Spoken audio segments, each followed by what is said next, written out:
पिछले दिनों बांसवाड़ा के हाउसिंग बोर्ड क्षेत्र में एक बहुत बड़ी चोरी हो गई थी, जिसका खुलासा पुलिस ने किया। मुख्य आरोपी को गिरफ्तार करते हुए बड़ी रकम भी आरोपी से बरामद की। हाउसिंग बोर्ड क्षेत्र में 4.5 माह पहले रवि सोनी के घर से लाखों के जेवर और नकदी चुराने वाले आरोपी शांतिलाल चरपोटा से पुलिस ने 20 लाख रुपए कीमत के जेवर बरामद कर लिए। चोरी के बाद से शांतिलाल जेवर बेच नहीं पाया था और उसने इन्हें अपने घर में ही छिपा कर रखा था। पुलिस अब चोरी में शामिल उसके साले पीपलवा निवासी काला पुत्र रामा और साले के बेटे सूरज पुत्र बबू की तलाश कर रही है। इसका खुलासा एसपी कावेंद्र सिंह सागर ने मंगलवार को प्रेस वार्ता कर किया।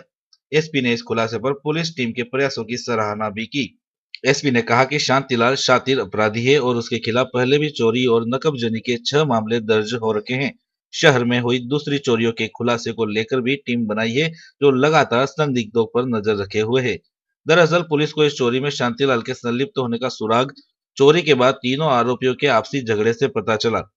चोरी में मिले कैश तो तीनों आरोपियों ने आपस में बांट लिए, लेकिन जेवर शांतिलाल ने अपने पास रख लिए, जिसे उसने बेचकर रुपए आपस में बांटने के लिए कहा। लेकिन तीनों में जेवर को लेकर झगड़ा हो गया। इसी झगड़े की वजह से पुलिस को खबर मिल गई कि रवि के घर चोरी में शांतिलाल शामिल हो सकता है। पुलिस का शक इसलिए भी गहराता गया क्योंकि जब भी पुलिस शांतिलाल के घर पूछताछ के लिए जाती तो वह भाग निकलता। आखिर एक रिश्तेदार में जब शादी समारोह में शांतिलाल आया तो पुलिस ने उसे घेरा देकर पकड़ लिया। शहर की बड़ी चोरियों में से एक इस चोरी के खुलासे के लिए पुलिस ने 50 से ज्यादा लोगों की कॉल डिटेल भी खंगाली। यहाँ तक कि पुलिस को शांतिलाल को पकड़ने के लिए शादी समारोह में बिन बुलाए बाराती बनकर भी जाना पड़ा। पुलिस को अब शांतिलाल से पूछताछ कर शहर की अन्य चोरियों के खुलासे की भी उम्मीद है। देखिए, हाउसिंग बोर्ड जो एरिया है हमारा, उसमें 3 अगस्त को एक चोरी हुई थी, जिसमें कि वो जो परिवार है वो किसी शादी में बाहर गया हुआ था और उनके घर पे कुछ जेवरात, कुछ गहने वगैरह रखे हुए थे। तो उनकी अब्सेंस में रात्रि में एक वो चोरी हुई थी। लगभग 20-25 लाख का वो टोटल जो है वो अमाउंट बैठ रहा था।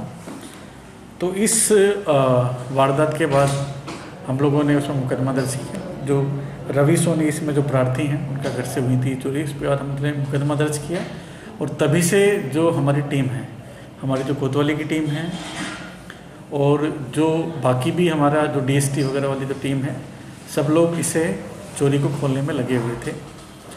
बार बार प्रार्थी भी मेरे पास में भी आते थे, ऊपर भी जा रहे थे कि इस चोरी को खोलना है। तो इस चोरी को खोलने के लिए हम अपने जो सीओ साहब, हमारे जो सीओ बांसवाड़ा हैं और जो एसएचओ कोतवाली हैं, इन लोगों को लगाया।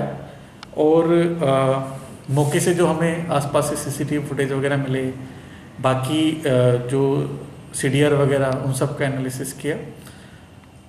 और इस पूरी टीम ने और भी जो बाकी और भी हमारे मुखबिर वगैरह हो सकते थे, उन सब से सूचना एकत्रित की।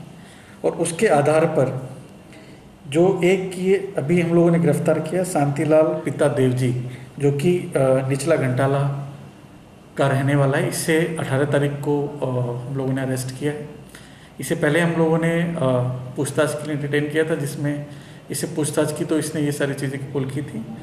उसके बाद हमने इसे गिरफ्तार कर और अब तक लगभग 20 लाख रुपए तक के सोना चांदी जो इसने चुराए थे, उसकी रिकवरी इससे हो चुकी है। इसके 2 और साथी हैं, 2 लोग अब ये नाम बता रहे हैं, उनको भी हम लोग जल्दी से अरेस्ट करने की कोशिश कर रहे हैं और उनसे भी कुछ और चीज़ें बरामद होने की संभावना है। ये जो शांतिलाल है, इसके जो पुराने लगभग 6 मुकदमे इसके ऊपर चोरी और नकबजनी जैसे वारदात के हैं। तो ये जो व्यक्ति है, ये आदतन चोरी और नकबजनी करने का अपराधी है। देखिए, ये जो चोरी की आप वारदात बता रहे हो, 2-3 चोरियां हुई हैं, जिनमें एक ये थी और एक और राती तलाई में एक और चोरी हुई है। उसमें भी कुछ ज्वेलरी वगैरह गई है। तो सबसे पहले तो ये इम्पोर्टेंट है कि आप खुद भी हम लोग अपने घर को अकेला ना छोड़ें। जैसे शादी वगैरह के जितने भी घर हैं, तो हो सकता है चोरों की भी नज़र हो कि कब सारे लोग छोड़ के जाएं और कब हम लोगों को वारदात करने का मौका मिले। तो हम खुद भी उसे अकेला ना छोड़ें शादी के घर को, मिली जहाँ पे इतनी सारी चीज़ें रखी होती हैं। दूसरे, हम रात्रि गश्त में अभी हमने होमगार्ड्स वगैरह भी लगाने शुरू कर दिए हैं। और जो हमारी टीम है, जो कोतवाली की टीम है, जो स्पेशल टीम है, जितने भी इस तरह के लोग हैं जो वारदात करने वाले हैं, हम उसका पूरा डाटा जुटा रहे हैं और अगर ऐसा लोग इन सब चीज़ों में अगर संलिप्त हैं तो उनके खिलाफ कार्रवाई करेंगे।